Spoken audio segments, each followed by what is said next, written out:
Something was wrong with the hill. It sat at the far edge of the valley, low and rounded, darker than the frozen ground around it. From a distance, it looked like a natural rise, just another wrinkle in the land. But it had a door, a rusted steel door, set right into the earth, with a wooden frame around it and a thin rope latch. And it had smoke.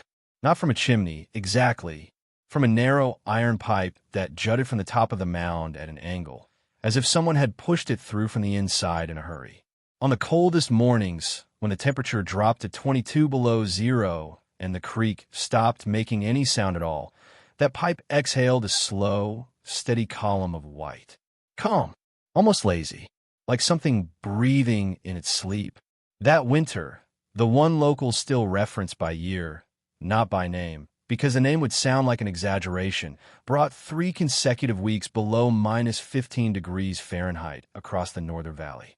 Roofs collapsed under the snow load. Pipes burst inside walls that had been considered solid for decades. 2 families abandoned their cabins and moved into town. One man lost his entire firewood supply to a structural failure that no one had anticipated. The hill didn't move. The man inside used less than half the firewood his neighbors burned, and his neighbors were burning through their stockpiles like they were racing a deadline.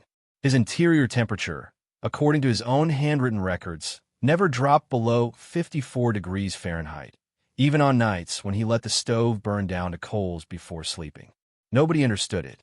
The structure wasn't even a real cabin, not in the way people use that word around there.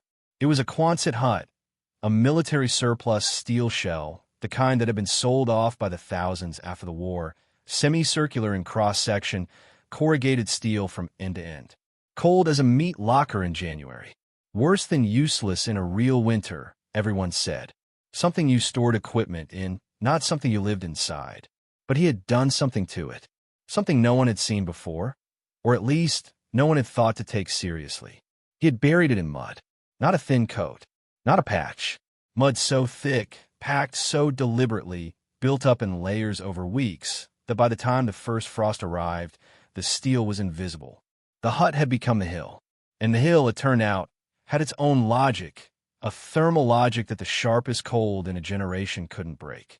This video will show you exactly what he built, how he built it, and why the physics behind that mound of mud was more sophisticated than anything most modern builders will ever attempt with foam insulation and vapor barriers.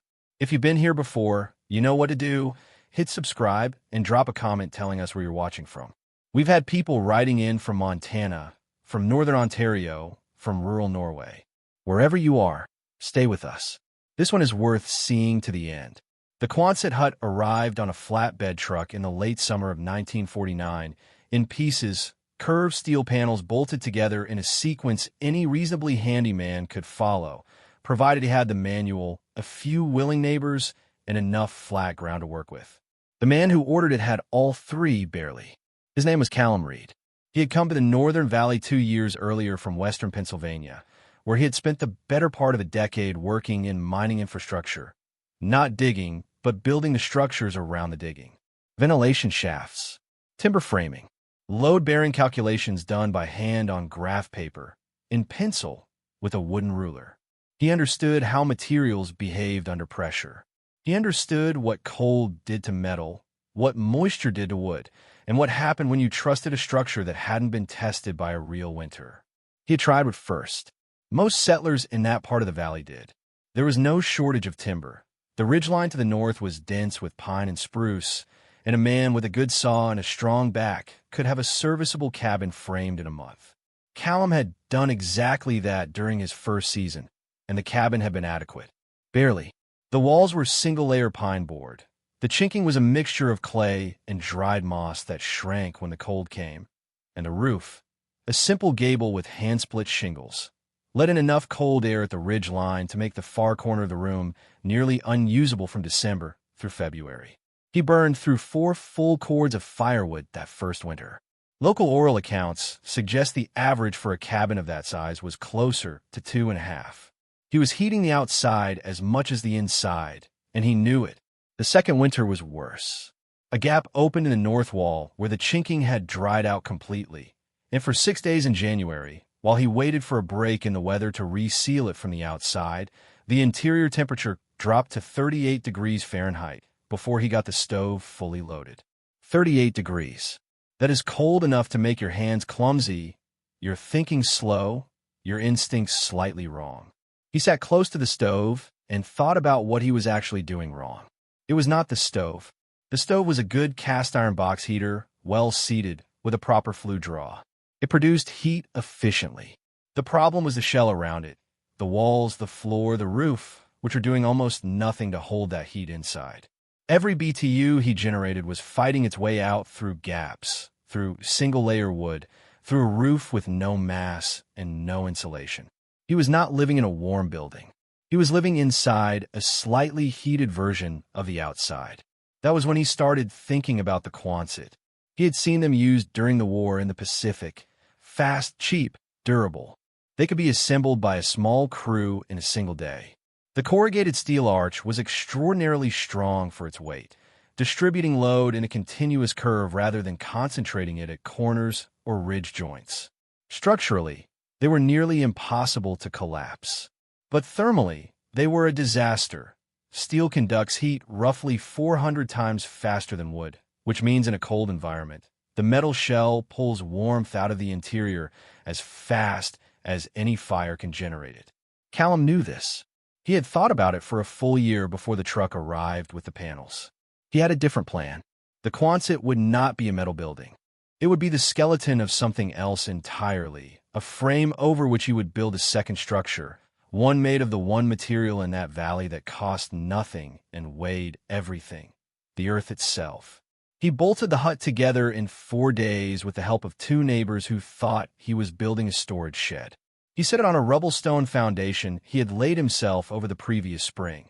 Flat stones pulled from the creek bed, dry stacked in a rough perimeter, packed tight with smaller gravel and river clay. No mortar, no concrete, just weight and friction and the patience to do it right. When the neighbors asked him what he was planning to store in it, he said, himself. They laughed. He did not correct them. He had work to do, to understand what Callum Reed was up against, and what he eventually solved. You have to understand one fundamental truth about metal in a cold climate. It does not merely fail to keep you warm. It actively works against you. This is not a metaphor. It is physics. Steel has a thermal conductivity of approximately 36 BTU per hour per foot per degree Fahrenheit.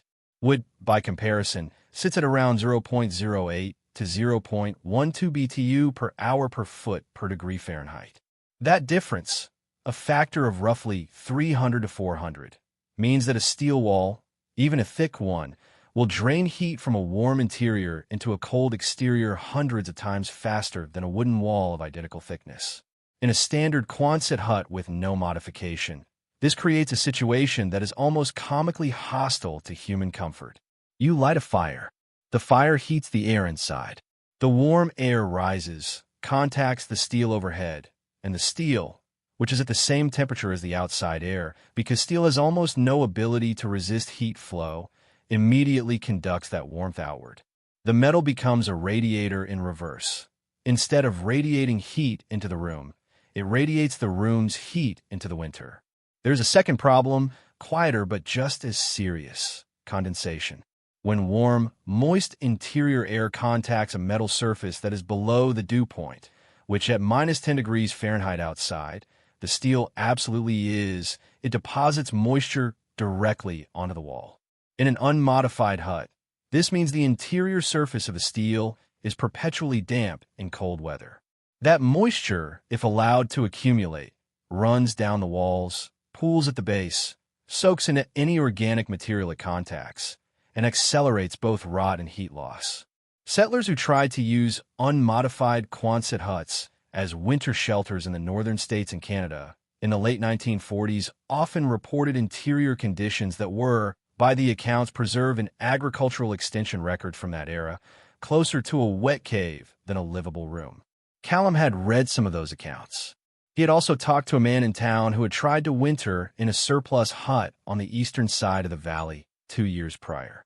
The man described waking up to find a 1/4-inch rime of ice on the interior wall directly above his cot. The steel had pulled so much heat out of the air that the moisture had frozen in place, mid-drip. He had abandoned the hut by February. That conversation stayed with Callum. The conventional response to this problem, the one that manufacturers and extension agents recommended at the time, was to line the interior of the hut with wood paneling or fiberboard, creating an air gap between the steel and the living space. This helped somewhat. It slowed the conduction and reduced condensation on the visible surfaces. But it did not solve the core problem, which was that the steel shell itself had essentially zero thermal mass. It stored no heat. It buffered nothing.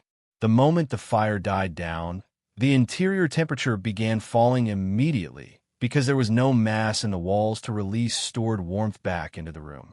A standard wood-lined Quonset hut, well fired in the evening, might hold a survivable temperature for 4 to 6 hours after the fire went out. In a valley where the overnight low regularly hit minus 20 degrees Fahrenheit, that was not enough. You either kept the fire burning through the night, which meant someone had to stay awake and feed it every 2 to 3 hours, or you woke to a room that was barely above freezing and a stove full of coal ash. Callum did not want to manage a fire at 2 a.m. every night for 5 months. He wanted to build something that held heat the way stone holds heat, something that absorbed the warmth during the active hours and gave it back slowly, steadily, without asking anything of the person sleeping inside. He wanted the building itself to be the battery. He had seen that idea work before, not in a Quonset hut, in a root cellar. The earth around a properly built root cellar stays between 32 degrees Fahrenheit and 45 degrees Fahrenheit year-round, regardless of what the air above is doing.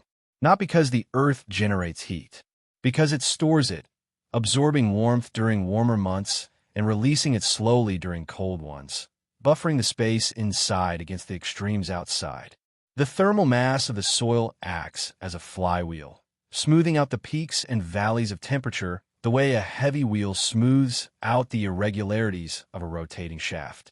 If you could wrap a living space in enough of that mass, enough earth, enough weight, enough thermal storage, you could change the fundamental equation of winter heating. You would no longer be fighting the cold directly. You would be insulated from it by the sheer inertia of the material surrounding you. The question was how to get enough earth onto a curved steel structure without it sliding off, cracking, or collapsing the whole thing. Callum thought he knew how, but he was going to need mud, straw, and considerably more patience than his neighbors thought the project deserved. It started with a wheelbarrow. In late September of 1949, roughly 3 weeks after the Quonset hut was assembled and the neighbors had gone home, Callum Reed pushed the first load of wet clay up the slope behind his property and dumped it against the base of the steel arch. He had mixed the clay with a measure of dry straw, cut long, about 8 to 10 inches, in a ratio he had worked out by feel over several test batches, roughly 1 part straw to 5 parts clay by volume. The mixture was thick, plastic, and heavy. It held its shape when squeezed. It did not crack when poked. It stuck to the corrugated steel surface with a grip that surprised him. He smoothed it against the base of the arch with his hands and the flat of a wooden paddle, working it into the ridges of the corrugation so there were no air pockets behind the material. Then he let it dry for 2 days and checked it. It had not cracked. It had not slid. He mixed the next batch. This process, mixing, applying, drying, checking, continued for 6 weeks. Callum worked alone, mostly in the mornings before the temperature dropped and the clay became difficult to work. He built up the coating in layers, never applying more than 2 to 3 inches at a time, always waiting for each layer to firm before adding the next. The goal was a finished wall thickness of at least 14 inches of packed earth and straw composite all the way around the arch, from the foundation line to the peak. By mid-October, the hut had disappeared. What stood in its place looked, from a distance of 50 yards, like a low earthen mound, smooth-sided, rounded at the top, the color of dried clay, which in that valley was a deep reddish brown. The steel door at the east end was the only indication that anything man-made was underneath. From the road, if you didn't know what you were looking at, you would have driven past it without a second glance. The neighbors did not drive past without a second glance. Word had spread, the way word always spreads in small rural communities, through a combination of direct observation and increasingly embellished retelling. A farmer named Gus Halvorson, whose property bordered Callum's to the north, had watched the project from the beginning and had, by his own later account, concluded early on that Callum had lost his practical sense somewhere between Pennsylvania and here. Halvorson told at least 3 other men that the mud would crack off the moment the first hard freeze hit, that the weight of it would bow the steel panels inward, and that come December, Callum would be living under a pile of frozen rubble with a very expensive and very useless steel skeleton poking out of it. He was not alone in this assessment. The local hardware store owner, a man named Doyle, who had been selling building supplies in that valley for 20 years, told Callum directly, on the occasion of Callum purchasing a second order of oil-based primer to seal the steel before the final clay layers, that he had never seen anyone try what Callum was trying, and he could not think of a reason why that was a good sign. Callum listened to all of it. He did not argue. He did not explain the thermal mass calculations he had done on graph paper, the notes he had made about root cellar behavior, the simple arithmetic of heat storage versus heat loss. He had learned, in the mining camps of Pennsylvania, that there was almost no point in explaining an idea before the idea had proven itself. People did not believe in physics they could not see. They believed in outcomes. He finished the outer coat, packed the final layer smooth with a wooden float, and cut a shallow drainage bevel around the base to direct rainwater and snowmelt away from the foundation. Then he mixed a final slurry coat, thinner clay, almost liquid, and painted it over the entire surface with a wide brush, filling any remaining surface cracks and creating a tighter outer skin. He stepped back and looked at what he had built. 14 inches of cob, the traditional term for the straw and clay composite he had been using, a material with roots in vernacular construction going back centuries in Britain and the American Southwest, now encased every square foot of exposed steel. The total weight of the earthen shell he had applied was, by his rough calculation, somewhere between 8,000 and 10,000 pounds. Spread across the continuous arch of the Quonset structure, which was designed to carry distributed loads, that weight was not a problem. It was a feature. The fire went in that evening for the first time. By morning, the interior temperature had not dropped below 51 degrees Fahrenheit, and Callum had let the stove go cold at midnight. Outside, it was 17 degrees Fahrenheit. He made a note in his log, put the kettle on, and started thinking about the next problem. Most people, when they hear the word mud, think of something temporary, something that washes away, something children play with and adults clean up. They do not think of it as a building material with an engineering pedigree that stretches back more than 9,000 years, to the earliest permanent structures in the Fertile Crescent, to the adobe cities of the American Southwest, to the cob cottages of Devon and Cornwall that still stand today after 3 and 4 centuries of Atlantic weather. Callum Reed thought of mud exactly that way. What he had applied to the exterior of his Quonset hut was not mud in the casual sense.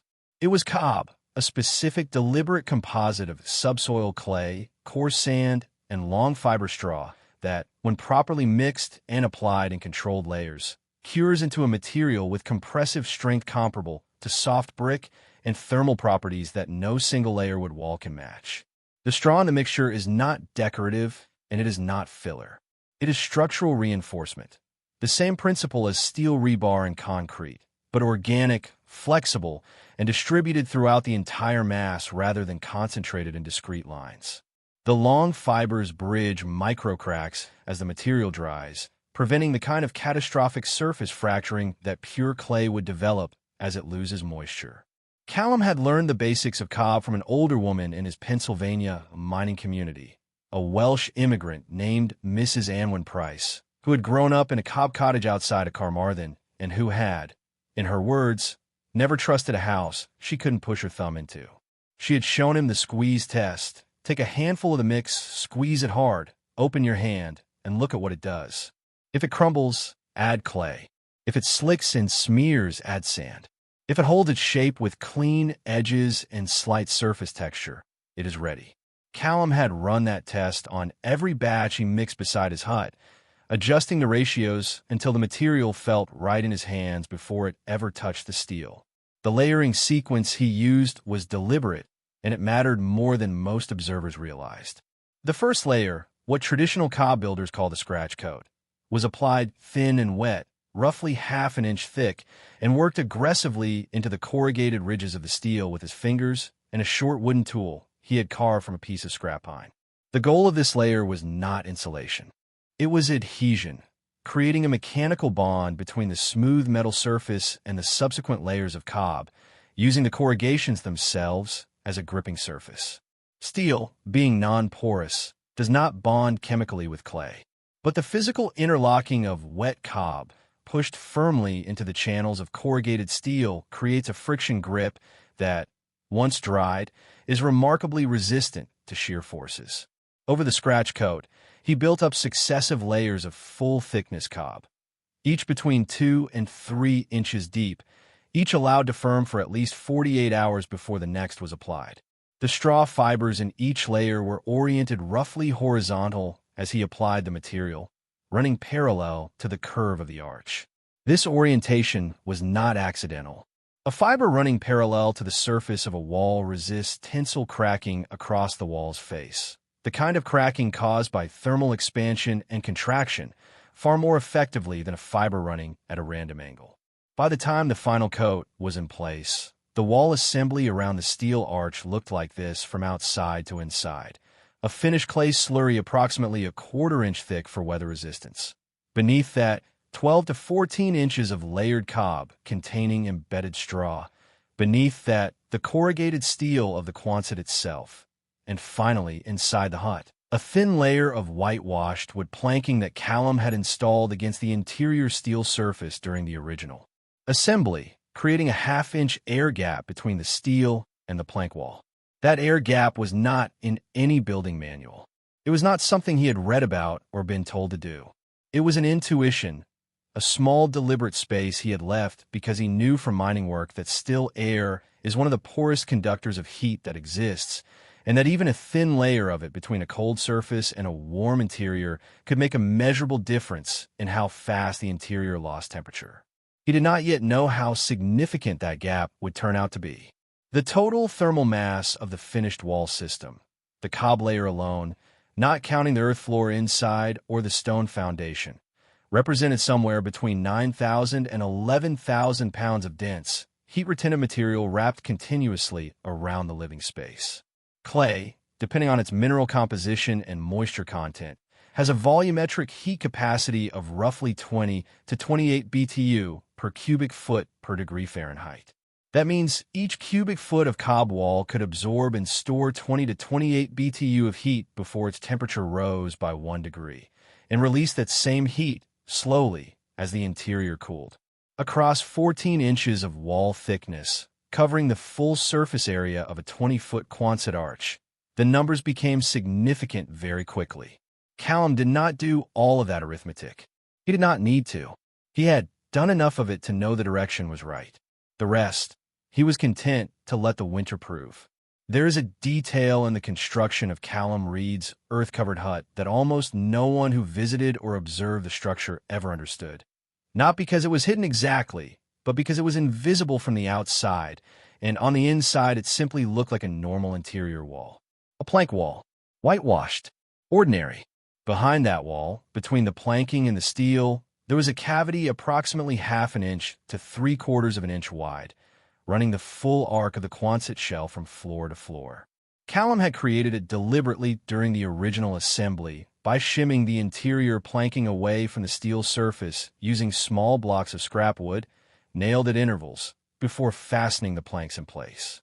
The gap was sealed at the floor and at the 2 end walls so that air could not circulate freely through it.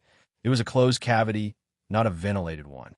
That distinction, closed versus ventilated, is critical, and it is where most people's intuition about air gaps leads them astray. A ventilated air gap allows outdoor air to move through the wall assembly, which in a cold climate means pumping cold air through the structure and actively destroying any insulating benefit. This is the mistake most commonly made by settlers who tried to add air space to their buildings informally. They left gaps that connected to the outside, and the wind did the rest. A closed air gap works on an entirely different principle. Still air that cannot move, is one of the most effective thermal insulators that exists in nature. Its thermal conductivity is roughly 0.015 BTU per hour per foot per degree Fahrenheit. Compare that to steel at approximately 36 BTU per hour per foot per degree Fahrenheit, and the implication is stark. A 3/4-inch layer of sealed, still air insulates against heat loss more than 2,000 times better than the same thickness of steel. This is the operating principle behind double pane glass, behind vacuum-insulated panels, behind the down feathers of a winter coat, which work not because the feathers themselves are warm, but because they trap and immobilize air, turning it into a barrier. Callum Reid had built a version of this principle into his wall assembly in 1949, using scrap with shims and common sense, and it functioned exactly as physics said it would. The practical consequence was this. When a fire in the stove heated the interior air of the hut, that warm air contacted the wood plank wall first. The planking, being wood, conducted heat slowly, about 300 to 400 times more slowly than the steel behind it. And the still air in the cavity behind the planking slowed the transfer further still, acting as a thermal break between the warm interior and the cold steel shell.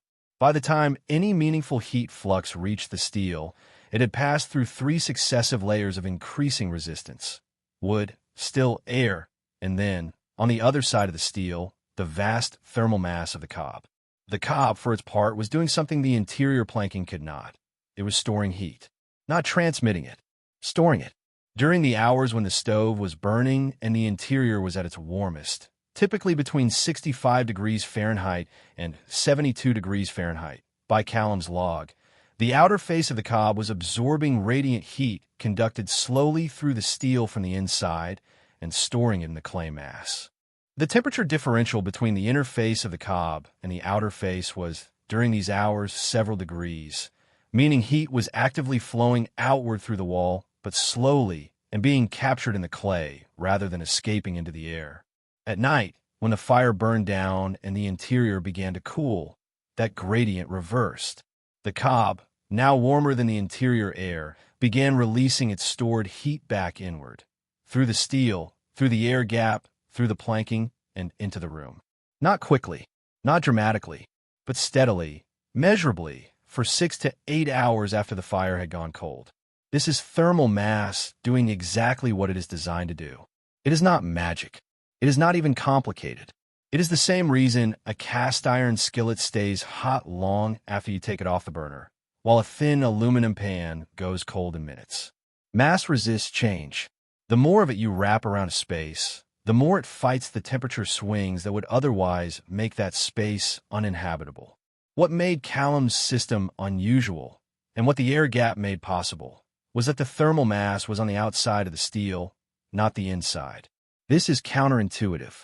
Most people, if asked how to insulate a metal building, would think about putting material on the inside, lining the interior with wood, foam, wool, anything to separate the people from the cold metal. Callum had done that with the planking, but he had also put the heavy material on the outside, where it could interact with the longer, slower thermal cycles of the outdoor environment rather than the short, sharp cycles of the fire inside. That outside-facing mass was absorbing cold at night, yes, but it was also absorbing the weak winter sun during the day. And it was buffering the steel from the most dangerous thing in a cold climate: sudden temperature swings. The steel of an unprotected Quonset hut, exposed to a day that goes from minus 15 degrees Fahrenheit at dawn to 28 degrees Fahrenheit at noon and back to minus 20 degrees Fahrenheit by midnight, undergoes thermal stress cycling that fatigues the metal, loosens fasteners, and opens gaps at every joint. Callum's cob shell damped those swings almost completely. The steel inside the earth envelope barely knew the weather was changing. Nobody who walked past the mound had any idea this was happening. It looked like a hill. It was performing like a vault. October gave way to November, and November in that northern valley was not a gentle transition. It was a hard stop. A week, sometimes less, between the last warm days of fall and the first sustained cold that meant business. Old-timers in the area used to say that autumn didn't end in that valley. It got interrupted. The first sustained cold of 1949 arrived on the 7th of November. By the accounts preserved in the county agricultural records from that season, the temperature dropped to 8 degrees Fahrenheit overnight and did not rise above 22 degrees Fahrenheit for 11 consecutive days. The creek began making that particular sound, a low, intermittent cracking, like someone slowly splitting kindling underwater. That meant the shallows were beginning to lock. Snow came on a third day and stayed.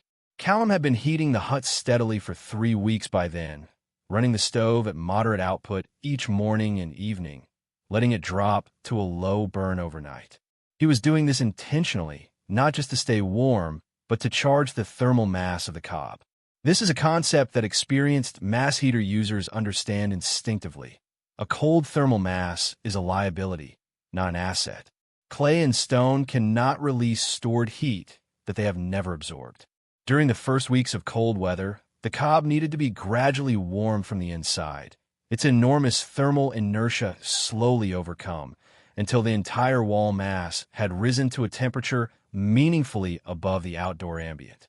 This charging process took longer than Callum had anticipated. For the first 10 days of sustained cold, the interior of the hut behaved more or less like a well-insulated room, comfortable when the stove was hot, cooling noticeably in the hours before dawn.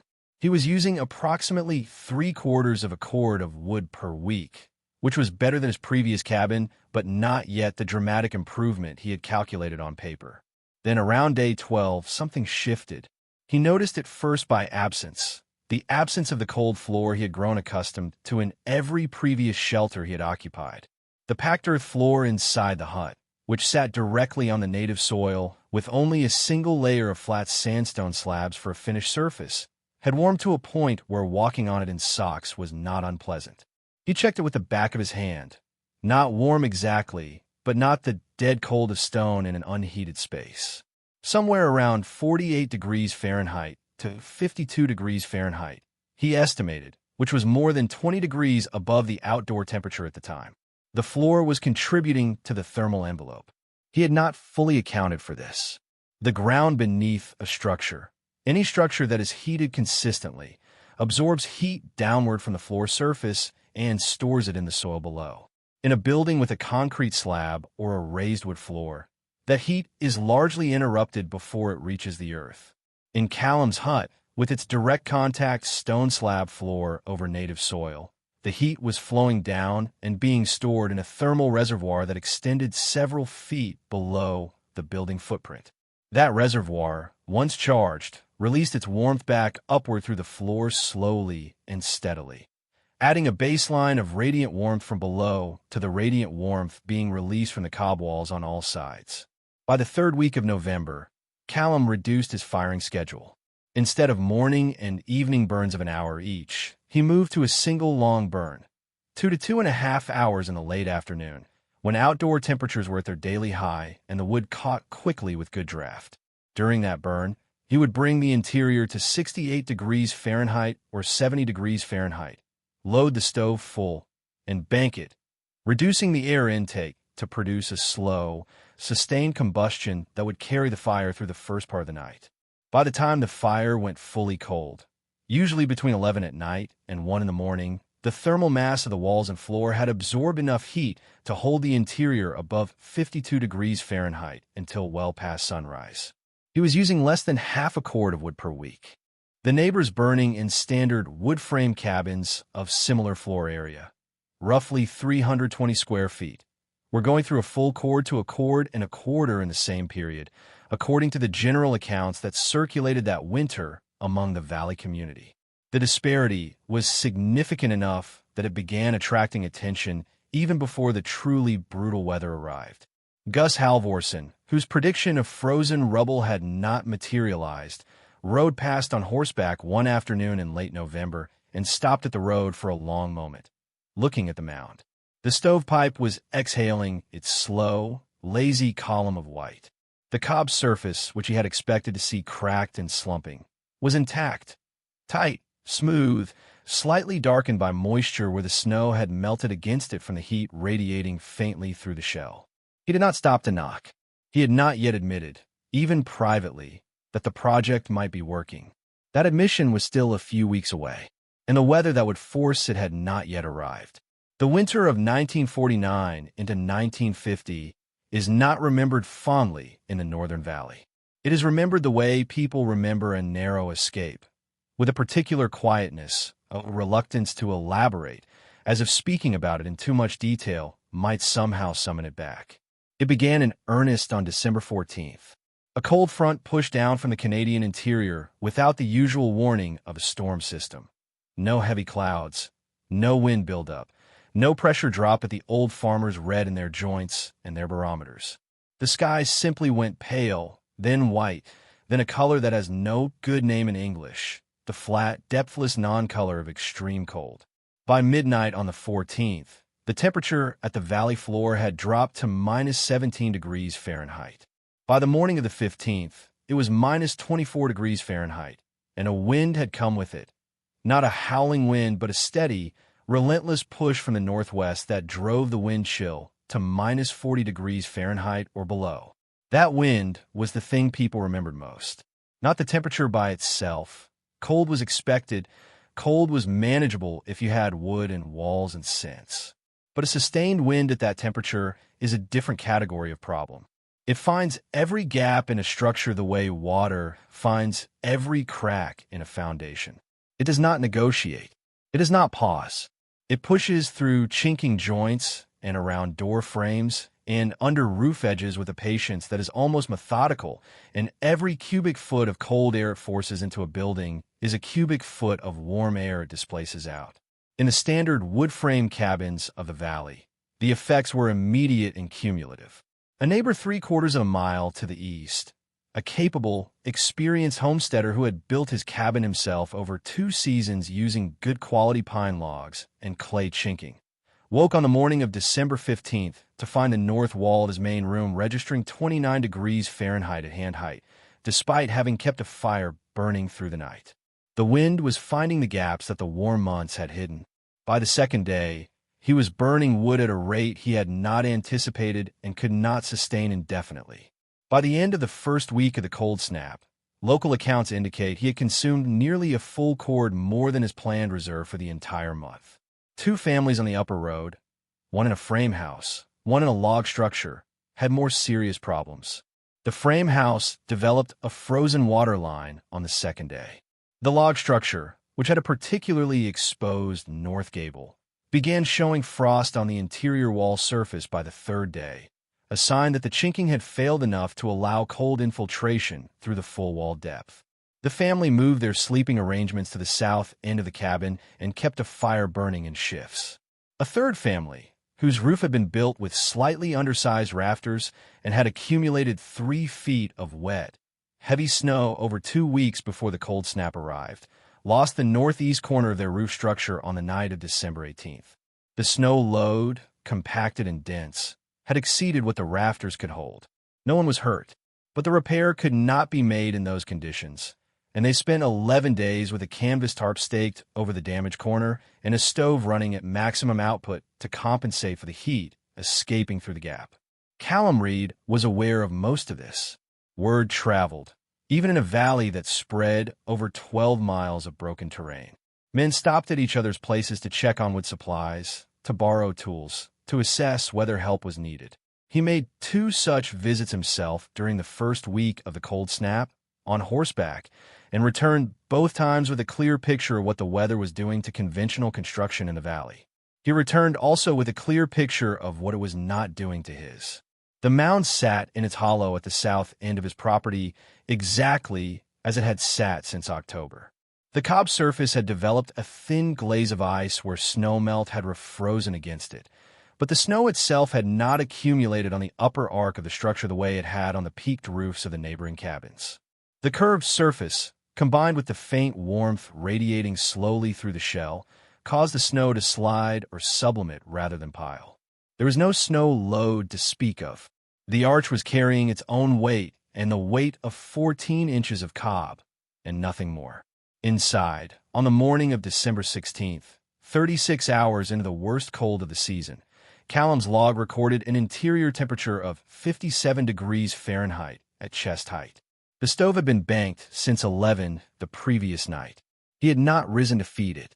He had slept 8 hours and woke into a room that was, by any frontier standard, comfortable. He put on his coat to go outside and check the livestock. He did not need it inside. That detail, the coat going on at the door, not before, is the kind of thing that does not appear in engineering reports or thermal performance studies. It appears in the memory of the people who witnessed it. A neighbor who stopped by that morning and was invited inside described the experience, in an account preserved in a later local history, as walking into a different season. The contrast between the brutal cold outside and the settled, quiet warmth inside the mound was not gradual. It was immediate. The door closed behind you, and the wind was simply gone. Not muffled, gone. And the air was warm and still and faintly smelled of dry clay and pine smoke and something older than either of those things. The cold snap held for 19 days, not continuously at its worst. There were 2 brief moderations, one around December 20th and one on New Year's Eve, when temperatures rose to the low teens before dropping again. But the sustained average from December 14th through January 2nd was the coldest 3-week stretch recorded in that part of the valley in at least 2 decades. According to the notes of a weather observer in the nearest town who had been keeping records since 1928, Callum burned through just under 1 cord of wood over those 19 days. His nearest neighbor, in a comparable-sized cabin, burned 2.5. There is a particular quality to warmth that is generated by thermal mass rather than by direct combustion. It is not the aggressive, radiant warmth of a hot stove, the kind that pinks your face and dries your eyes if you sit too close. It is something quieter and more total. It comes from every direction at once, faintly, steadily, the way warmth comes from summer ground that has been in the sun all day and is now releasing it into the evening air. You feel it through your socks. You feel it on the back of your neck. You feel it against your palms when you press them flat on the interior wall. This is what Callum's neighbors described when they eventually came inside. Not heat exactly. Warmth. A distributed, ambient, sourceless feeling warmth that had no obvious origin and no cold spots and no drafts. Just a room that was the same temperature in every corner, floor to ceiling, wall to wall, at 2 in the morning as it had been at 8 in the evening. In terms of numbers, Callum's log from a 19-day cold snap shows interior temperatures ranging from a low of 51 degrees Fahrenheit, recorded on the morning of December 22nd, after the longest gap between stove firings he attempted during the event, roughly 14 hours, to a high of 71 degrees Fahrenheit, recorded about an hour after a full afternoon firing on December 17th. The average over the period, calculated from his twice-daily readings, was approximately 61 degrees Fahrenheit. 61 degrees Fahrenheit in a structure with no insulation in the conventional sense. No fiberglass, no foam, no synthetic vapor barrier, during 3 weeks of temperatures that regularly hit minus 20 degrees Fahrenheit or below outside. The delta between interior and exterior on the coldest mornings was sometimes 75 to 80 degrees Fahrenheit. The wall assembly was maintaining that differential with a single stove, burning less wood than any comparable structure in the valley. To understand what made this possible at the level of physical mechanism, it helps to think about the wall not as a barrier, but as a buffer. A conventional insulated wall, fiberglass bats between wood studs, for example, works primarily by resistance. It slows the rate at which heat moves through the wall by filling the space with a low-conductivity material. The wall itself stores almost no heat. It has almost no thermal mass. When the heat source inside turns off, the wall has nothing to give back. The interior temperature begins falling immediately at a rate determined by how good the insulation is and how cold it is outside. Callum's wall worked differently. The cob was not primarily resisting heat flow. It was storing heat, absorbing it during the firing periods, and releasing it slowly over the subsequent hours. The rate of release was governed by the thermal diffusivity of the material, which for dense clay straw composite is low enough that the temperature wave moving through the wall during a firing cycle takes 6 to 10 hours to fully propagate to the outer surface. By the time any significant heat had moved all the way through 14 inches of cob and was approaching the outer face, the interior had already begun its next firing cycle. The heat, in a very real, physical sense, never fully escaped. It oscillated within the wall mass, absorbed, stored, re-released, in a cycle timed by the thickness of the material and the frequency of the firing schedule. Callum had, without access to the mathematical framework that would later describe this phenomenon formally, intuitively set his firing intervals at roughly the right frequency to keep that oscillation productive. His wood consumption tells the story more plainly than any physics equation. Over the 19-day cold snap, he used approximately 45 to 48 cubic feet of split firewood, just under one standard cord. In the same period, conventional cabins in the valley of similar floor area were burning between 55 and 75 cubic feet per week, meaning that over 19 days, a well-run conventional cabin might consume 150 to 200 cubic feet. Callum's structure was delivering comparable or superior interior temperatures at roughly 25 to 30% of the fuel cost. There is also something Callum noticed that does not appear directly in his logs, but was described in the local history account: the absence of frost on the interior walls. In every other structure he had ever occupied in cold weather, the mining camp barracks in Pennsylvania, his first cabin in the valley, temporary shelters he had used while traveling, there had always been frost.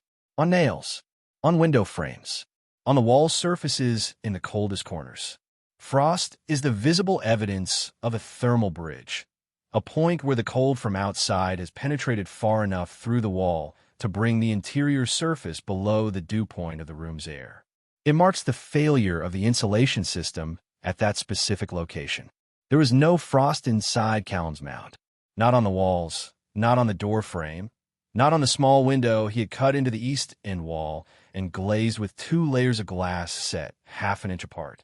The interior surface of the plank wall stayed above the dew point throughout the cold snap, because the thermal mass outside and the air gap inside were working together to keep the temperature gradient across the wall smooth and gradual rather than sharp and abrupt.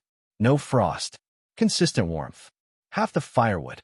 He wrote none of this in a spirit of triumph. He wrote it in the same clipped, observational style he used for everything else in his log: temperatures, wood volumes, weather notes, the condition of his livestock. Just data, just the record of what the building was doing. But the building was doing something extraordinary, and the valley slowly was beginning to notice.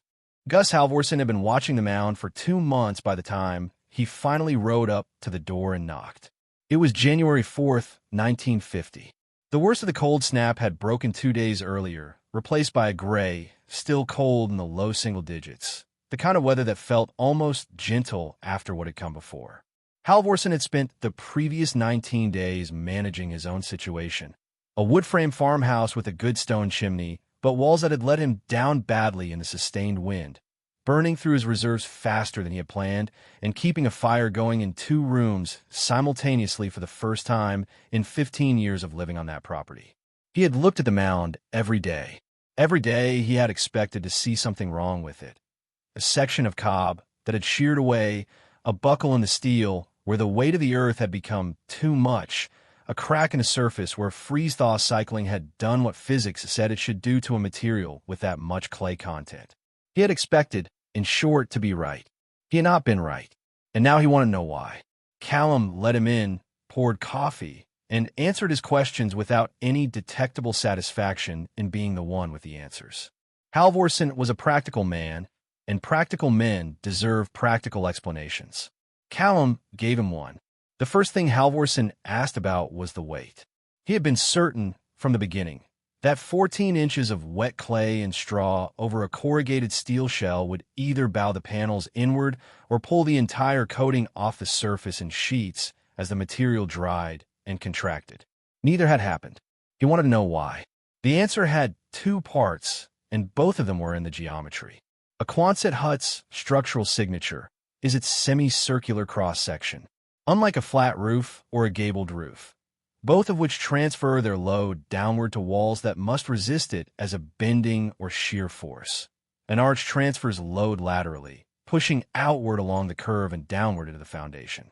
The arch form converts vertical load into compression along the curve of the structure, and compression is exactly what corrugated steel is designed to handle. The corrugations themselves, those parallel ridges running the length of the arch, dramatically increase the panel's resistance to buckling under compressive load, the same way a corrugated cardboard box is far stiffer than a flat sheet of the same cardboard. When Callum applied cob to the outside of the arch, the weight of that material was distributed continuously across the entire curved surface. There was no single point of concentration, no span between supports where bending moment could accumulate. The load pressed down and outward along the curve, and the arch responded exactly as arches have responded to distributed loads since the Romans worked out the mathematics of the form 2,000 years ago. It carried the weight into the foundation without complaint. The foundation, for its part, was doing its job. The dry-stacked rubble-stone perimeter that Callum had built the previous spring was wide, 18 inches at the base, and had been packed tight with river gravel and clay in a way that distributed the load broadly across the native soil. There was no frost heaving in the foundation, which Halvorsen also found remarkable, given that frost heaving had lifted and cracked concrete footings elsewhere in the valley that winter. The reason was simple. Callum had buried his foundation perimeter below the local frost line, approximately 32 inches down in that part of the valley, and the packed gravel fill was free-draining enough that it did not hold the water that frost heaving requires. The second part of Halvorsen's weight concern, the question of why the cob had not peeled away from the steel, came back to the scratch coat and the corrugations. The mechanical interlock between the first layer of wet cob and the ridges of the steel had, over the weeks of drying, created a bond strong enough to resist the contraction forces of the subsequent layers as they dried. Each layer had been applied thin enough and with enough straw reinforcement that the shrinkage cracking was distributed into micro fissures rather than concentrated into large fracture planes. The final slurry coat had sealed those micro fissures and presented a continuous, weather-resistant surface to the exterior. Freeze-thaw cycling, the process Halvorsen had been most confident would destroy the coating, had been moderated by the thermal mass of the cob itself. A thick wall of dense clay does not freeze and thaw rapidly. It changes temperature slowly, tracking the multi-day averages of the outdoor environment rather than the daily extremes. During the cold snap, the outer surface of the cob had dropped well below freezing, but the moisture content of that outer surface by January had been reduced by months of curing to a level low enough that there was simply not enough free water in the material to generate the expansion forces that crack saturated masonry. The cob had cured dry enough to survive the freeze. Halvorsen sat with his coffee and looked around the interior for a long time after Callum finished explaining. The room was warm, not aggressively warm, not the overwhelming heat of a stove burning at full output, just warm. The kind of warm that settles into the room from all sides and asks nothing of you. The plank walls were dry. There was no condensation on the small window. The floor under his boots was not cold. He had been in this valley for 15 years. He had built 2 structures and improved a third. He knew wood and stone and clay and cold, and he knew when something was working better than it had any obvious right to work. He set down his cup and said, very quietly, That was all, but it was enough. In the vocabulary of a Northern Valley farmer in 1950, it meant something closer to I was wrong, and I am thinking about what that means. It was, from Gus Halvorsen, an admission of the first order. He asked if Callum had time to walk him through the construction in more detail. Callum said he did. Word travels differently in a rural valley than it does in a town. In a town, news moves through conversation, at the feed store at the post office across fences. In a valley spread over 12 miles of broken terrain, it moves through observation. A man notices something on his neighbor's property while passing on horseback. He mentions it to his wife. His wife mentions it to the woman at the next farm over when she comes to borrow a hand auger. That woman tells her husband, who files it away until he sees something that connects to it 2 weeks later. By the time the information has traveled 6 miles, it has been filtered through 6 different sets of practical judgment, and what survives that filtering is usually the part that matters most. What survived by January of 1950 was this. Callum Reed had burned less than 1 cord of wood during the worst cold snap in 20 years, and his building was still standing, and the inside of it was warm. The first man to come after Halvorsen was a Norwegian-born farmer named Edvard Strand, who had homesteaded the western edge of the valley in 1938 and who had spent the cold snap burning through reserves he had planned to carry into March. He arrived on a Thursday morning in the second week of January, tied his horse at the post Callum had set near the door, and stood for a long moment looking at the mound before he knocked. He had the expression of a man who is trying to reconcile what he is seeing with what he had assumed he would see, and finding that the two do not match. Inside, he asked the same questions Halvorsen had asked, in roughly the same order, and received the same answers. He ran his palm along the interior plank wall and held it there for several seconds, feeling the faint warmth radiating through the wood. He crouched and pressed the back of his hand against the sandstone floor. He looked at the stovepipe and the small cast-iron box heater that was the only active heat source in the room, a heater that, by the look of it, had not been fired in several hours. And he looked back at the wall, and he was quiet for a moment. Then he asked if Callum had any objection to him bringing his son out the following week. His son, he explained, was planning to build in the spring. He was thinking about a wood frame structure on the north slope of the family property, an exposed location, as it happened, with no natural windbreak and a northern aspect that would put it directly in the path of exactly the kind of sustained northwest wind that had punished the valley in December. Edvard Strand had watched that wind find every gap in his own walls during the cold snap. He did not want his son to repeat the experience. Callum said to bring the boy whenever it suited them. Over the following 3 weeks, 7 more men came to look at the mound. Some came alone. 2 came in pairs. One brought a notebook and took measurements, the wall thickness at the door frame, the interior dimensions, the height of the stovepipe above the apex of the arch. He wrote everything down with the focused seriousness of someone who has already decided to do what he is looking at and only needs to understand it well enough to begin. Not all of them were converts.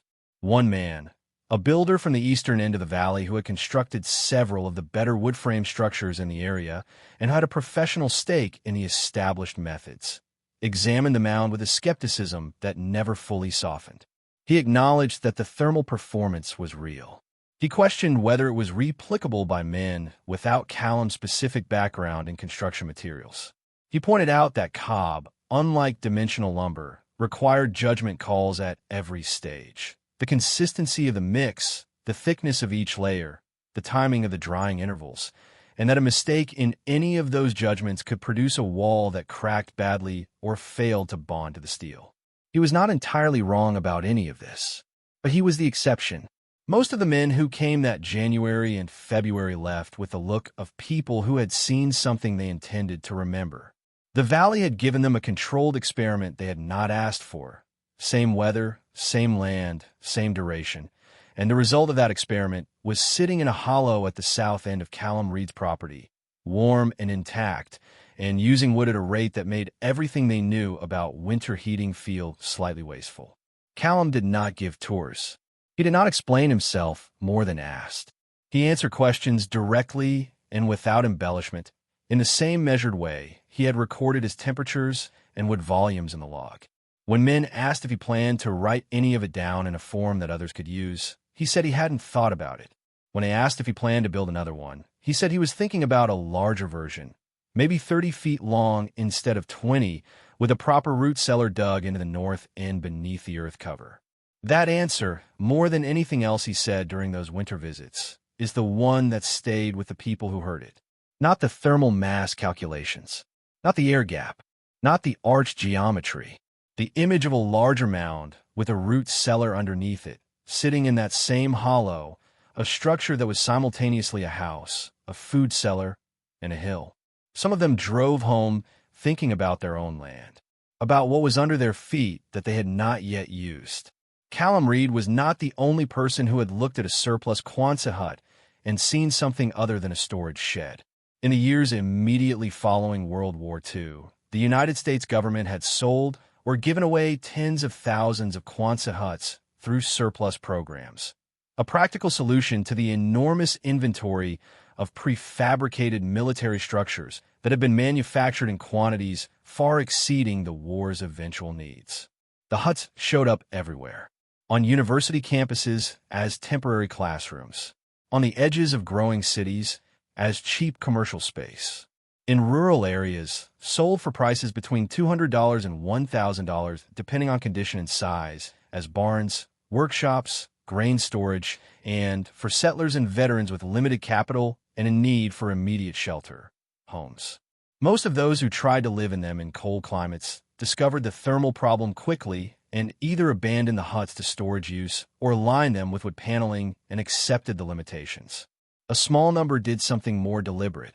In the northern plains of Montana and the Dakotas, oral histories collected in the 1970s by regional agricultural researchers documented at least a dozen cases of Quonset huts that had been partially or fully buried, pushed back into hillsides, covered with soil on the north and west faces, or set into excavations that left only the south-facing end exposed. The settlers who built these structures rarely described their motivations in thermal terms. They spoke about wind protection, about the cost of lumber, about the convenience of using the earth that was already there. But the thermal consequence of what they had done was the same in every case.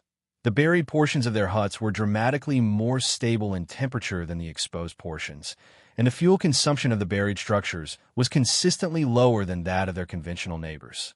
One account from a rancher in northeastern Montana who had earth covered the back two-thirds of his Quonset in 1948 described the experience of checking on cattle housed in the exposed front third versus sleeping himself in the earth-covered rear section. The cattle end, he said, required a small kerosene heater to stay above freezing on the coldest nights. The sleeping end, separated from the cattle space by a simple partition wall and covered by approximately 8 to 10 inches of packed soil, stayed above 45 degrees Fahrenheit without any supplemental heat at all, relying entirely on the body heat of a single adult and whatever warmth conducted through the partition from the cattle space. 8 to 10 inches of soil, no fire, above 45 degrees Fahrenheit in a Montana winter. The physics of that outcome are not mysterious, but they're striking. The earth covering was acting as a thermal flywheel, absorbing the modest heat generated inside and releasing it slowly, holding the space in a narrow temperature band that the brutal cold outside could not penetrate quickly enough to matter. The rancher had not designed this. He had earth-covered the hut primarily to reduce wind exposure on the back wall. The thermal performance was, in his words, a surprise. In Alaska, the pattern was more deliberate. Alaskan builders working in the 1940s and 1950s, many of them adapting traditional indigenous construction principles that had governed cold climate building in the region for centuries, developed what came to be informally known in some communities as the berm and cover approach, setting a prefabricated structure partially or fully into an earthen bank, using the insulating properties of the frozen ground not as a problem to be solved, but as a resource to be used. The traditional bara, the semi-subterranean dwelling used by Onangan and Alutiiq people for generations before European contact, operated on this exact principle, and the men and women building with surplus military materials in post-war Alaska were, in many cases, consciously or unconsciously following the same logic.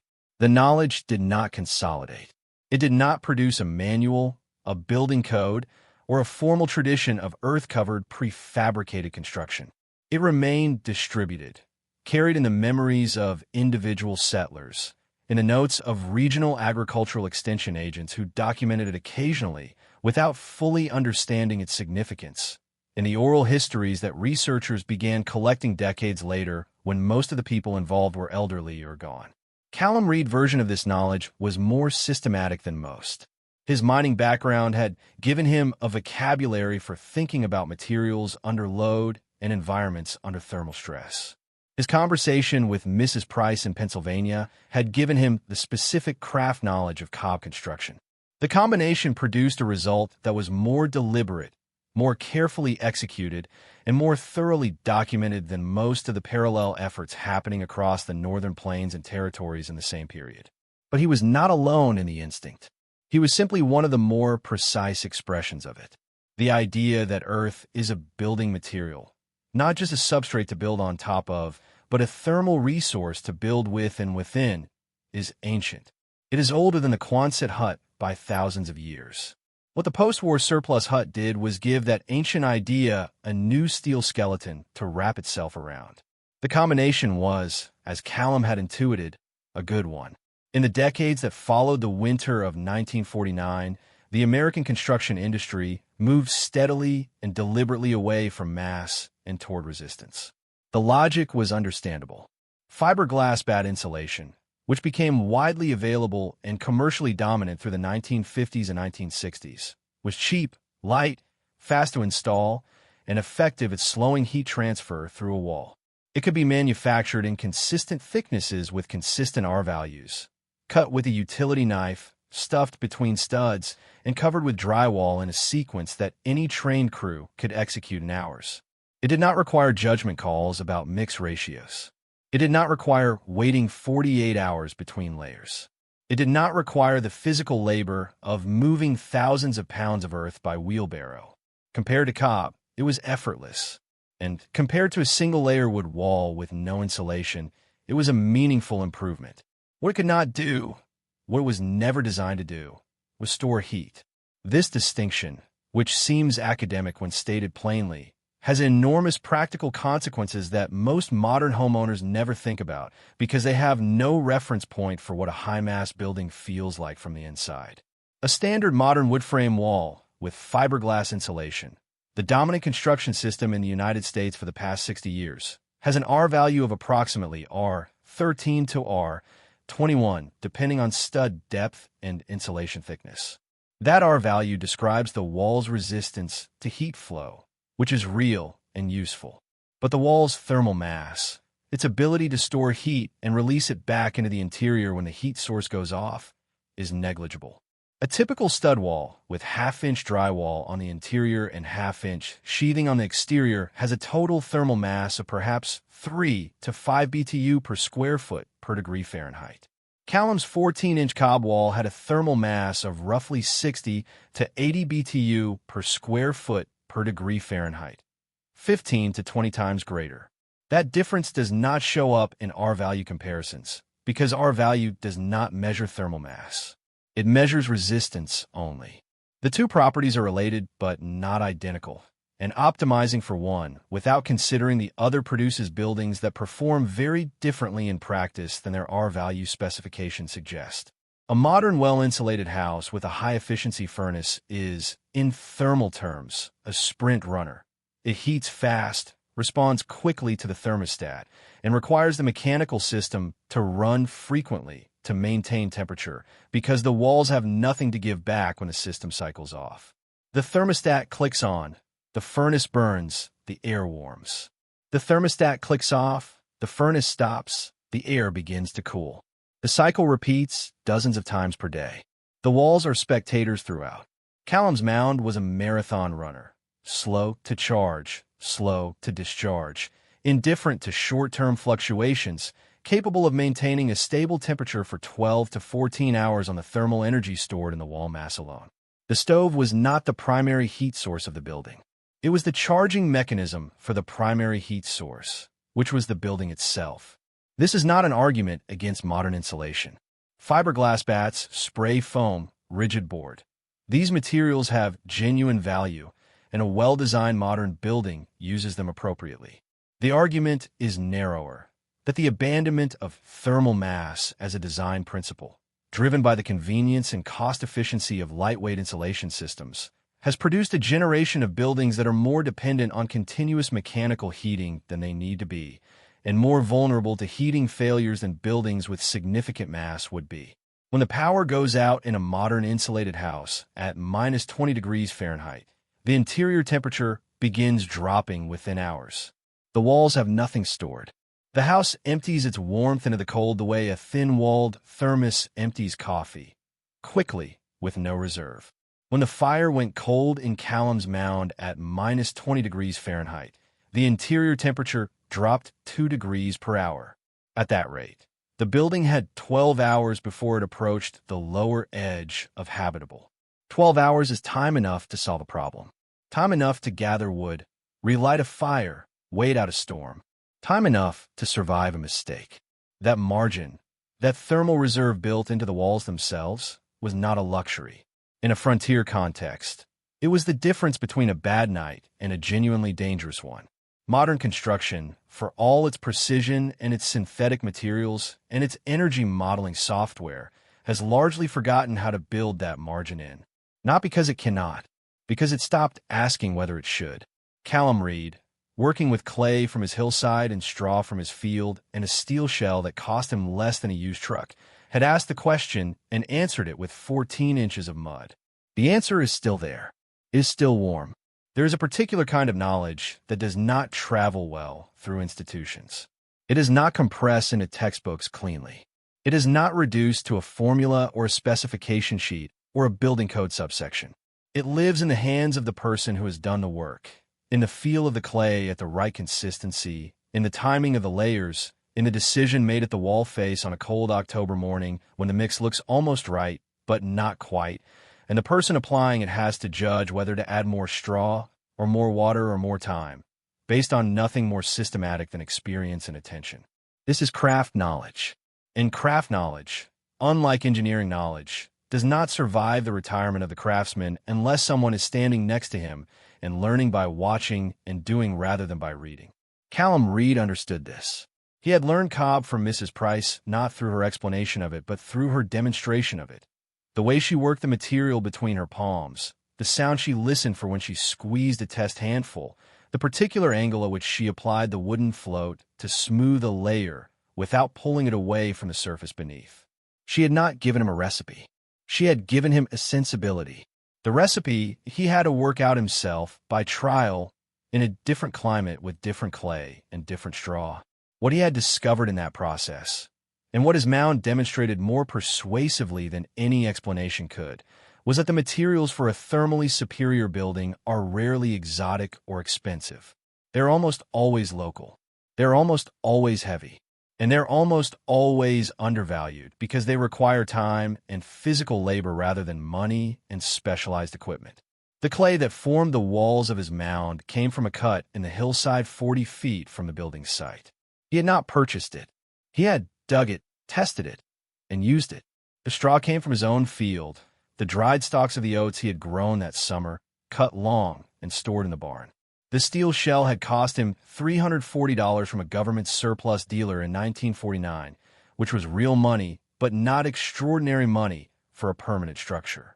The stone for the foundation had been pulled from the creek over 2 springs, carried by hand and by sled. The only purchased material in the thermal shell itself, the cob, was the oil-based primer he had applied to the steel before the scratch coat, which had cost him less than $4. The total materials cost of the thermal envelope, the 14 inches of cob covering every exposed surface of the arch, was, by his own accounting, negligible. The labor cost was 6 weeks of his own time, working alone at a pace dictated by the drying intervals between layers. 6 weeks of careful, patient work.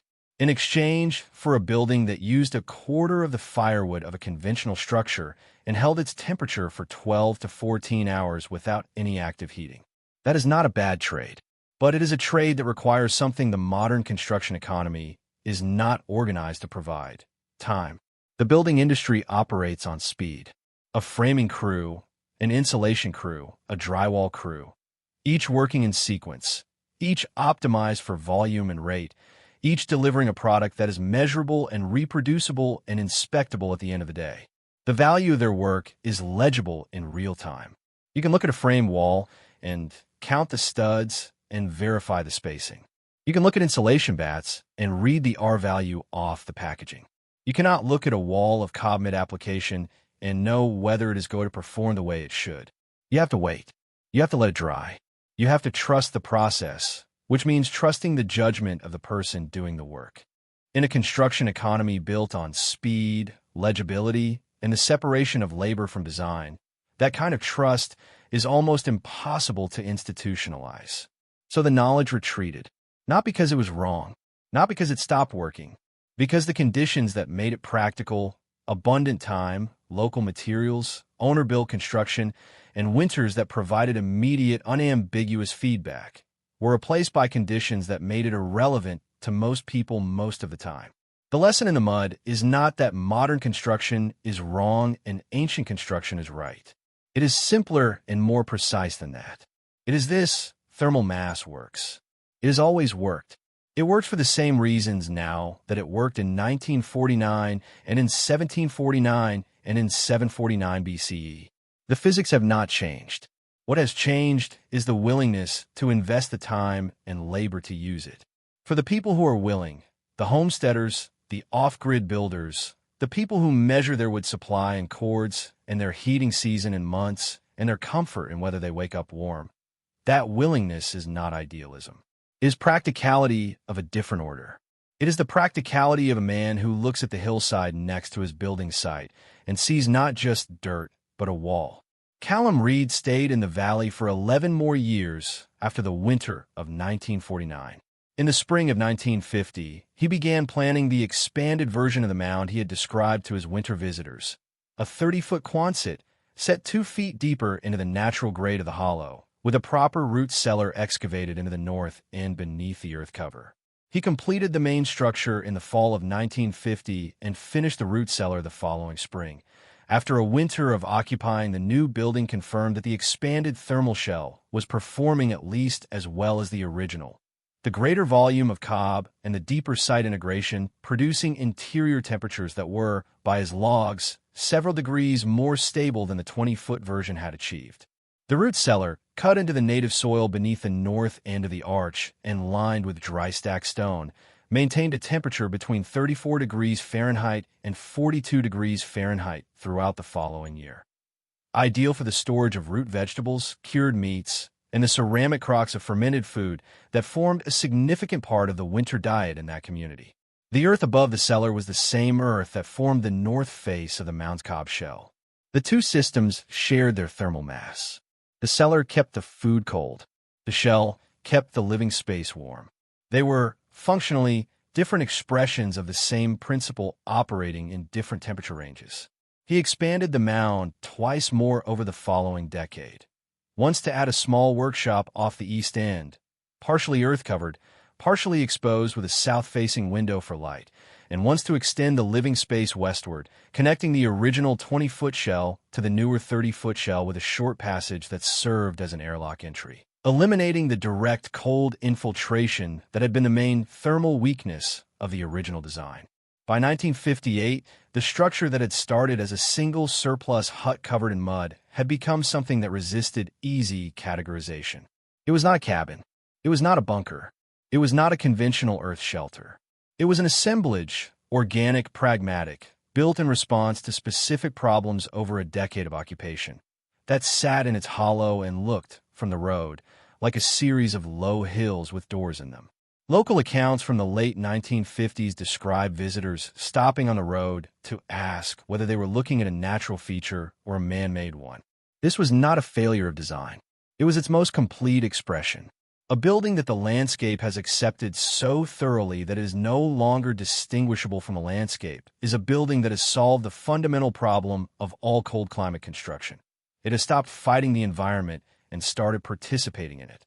Gus Halvorsen, for his part, earth-covered the north and west faces of his own farmhouse workshop in the winter of 1952, using a simplified version of the cob technique that Callum had walked him through in the detailed session they had held in January of 1950. The results were modest: a single-width cob layer, only 6 to 8 inches thick, applied to existing wood siding rather than to bare steel, but the thermal improvement was real enough to eliminate the frost on the interior north wall that had bothered him for 15 years. He told people about it without much fanfare, in the practical way that people in that community shared useful information, and 3 other farms in the valley made similar modifications over the following 5 years. The knowledge moved slowly in the way that craft knowledge moves, neighbor to neighbor, demonstration to demonstration, one bad winter at a time. Callum left the valley in 1961 for reasons that the local historical record does not fully explain. Some accounts mention family obligations in the east.